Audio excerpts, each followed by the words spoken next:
Have you noticed how your mind has layers to it? When you're wrapped up in thinking, your world seems to just shrink to that idea or problem, whatever is occupying your attention at that point. But then there might be a sudden noise that makes you snap out of it. Whatever was taking up the stage at that point was just a tiny bit of the mind. There was still the hearing and the seeing and the sensing, but they'd been pushed to the back somehow.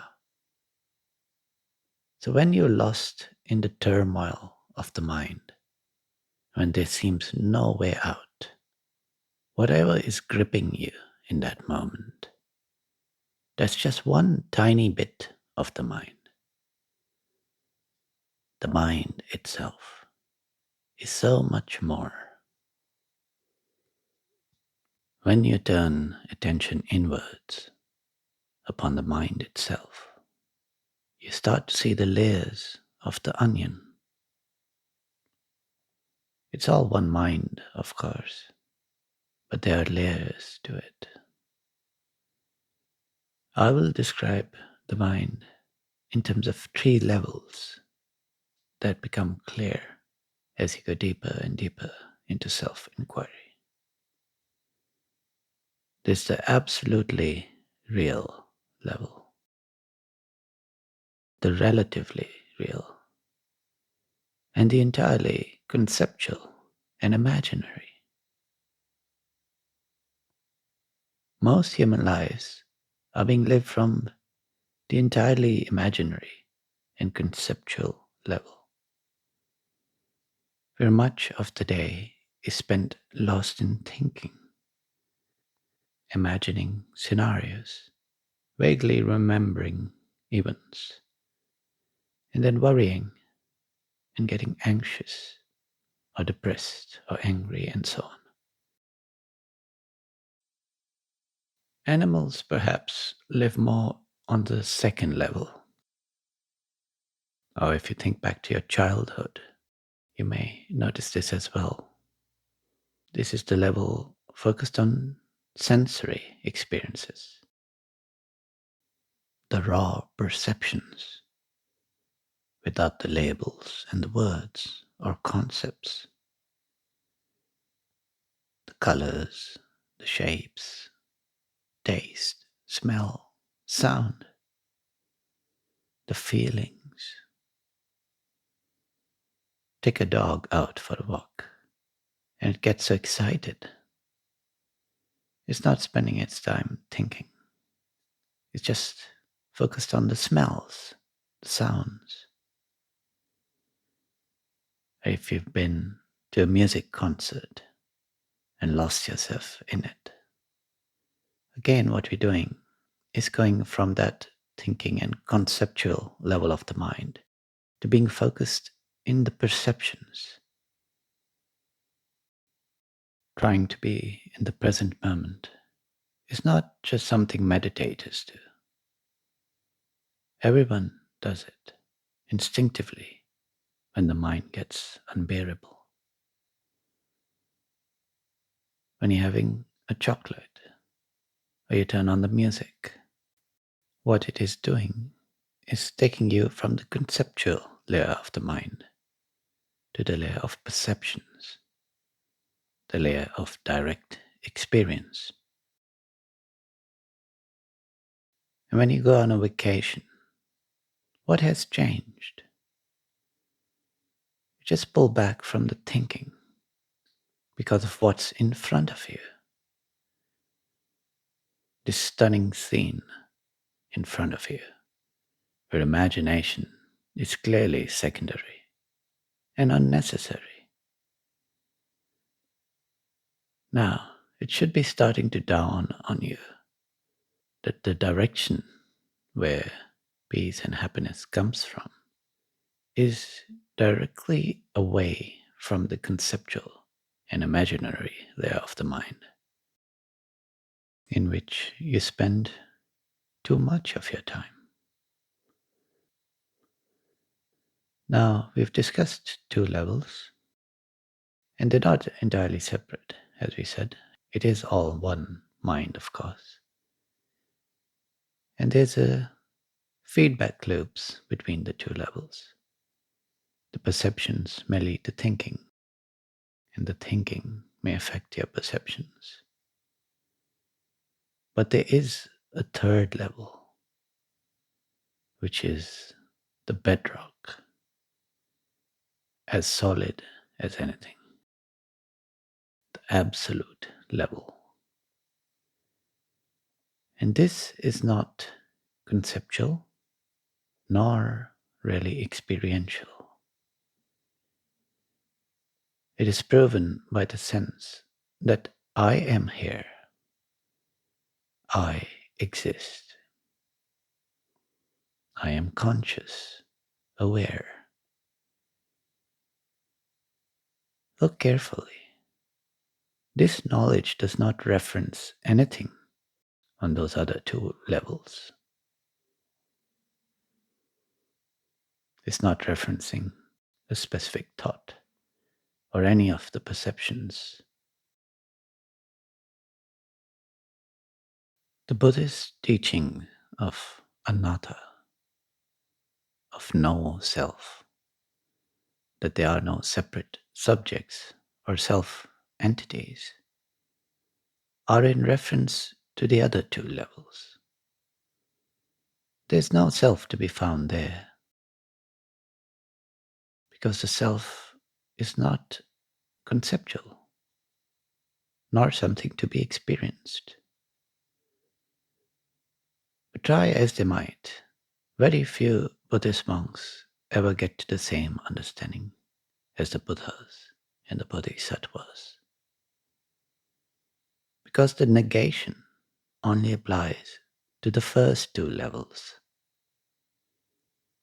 The final level cannot be denied.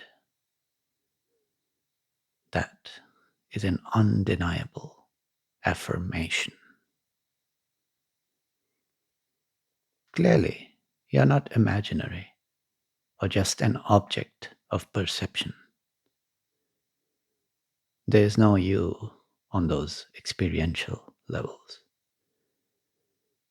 But it is only this absolute level which is referenced in the assertion that I am.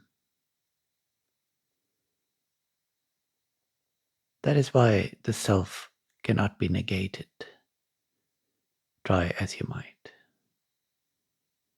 and why teachings on there being no self are so frustrating. There is an I, but not in the sense that is indicated by the senses and imagined in thought. That I, which is found on the absolute level, breaks all concepts. The thinking level of the mind defines you as something that is conscious, a person, a human being, a soul, a self, and so on. And the perceptions, they make you seem like you're an observer at a specific point in space and time. But as you pull back from these levels and go deep within, all these concepts break down. You find that this absolute level is absolutely real, non conceptual, inexpressible by thought or perception, but most definitely present. Because I am not nothing, or if I am nothing, then nothing is not nothing. Prior to all these other levels of the mind, I am only then does perception appear. And within what is perceived may arise a completely imaginary and conceptual layer based on language and imagery. But I do not exist at that layer. I take my stand in the absolute. So, these are the three main levels to the mind: the absolutely real, the relatively real, and the entirely conceptual and imaginary. So now we come to the point of all this: the mental flip,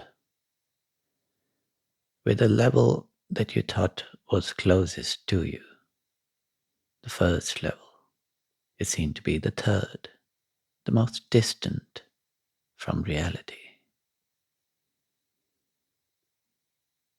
You have been operating from the conceptual level of the mind, and you have to switch this around and stand firm at the absolute level.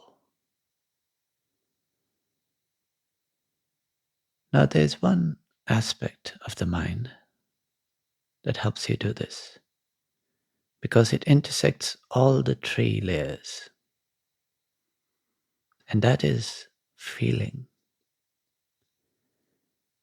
If you are engrossed at the conceptual level, the feelings become unsatisfying, unfulfilling, and worse. And as you move back towards the level of perceptions, the feelings are simpler. In the absence of pain or danger, there is calm, just a feeling of being alive and present. And simple things like smells and tastes and sights and sounds can bring joy. So now consider where this is going.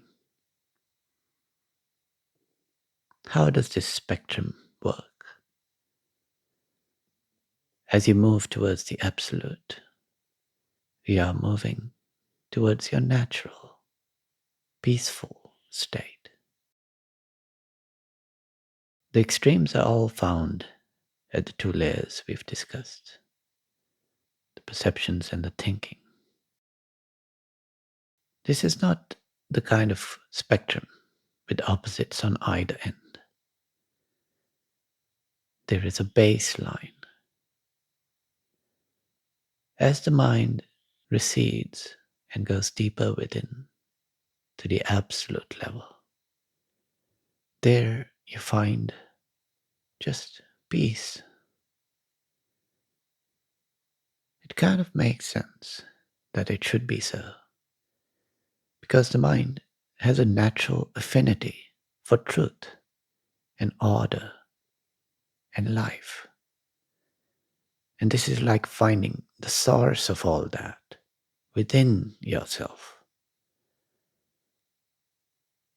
When you stand firm here and receive the other layers of the mind from here, there's an outpouring of love, beauty, inspiration. Your worldview has flipped the right way up. So during your waking hours, try to catch what level you're operating from. How often are you stuck in entirely conceptual thinking? And how does it feel there? And whenever you feel a bit of calm or peace, check which level you have been attending to at that point. Knowing where misery comes from and where peace of mind is to be found will lead you to the absolute. And all these layers of thinking that you have been mesmerized by will soon lose their charm. You will find your home in the stillness of the mind.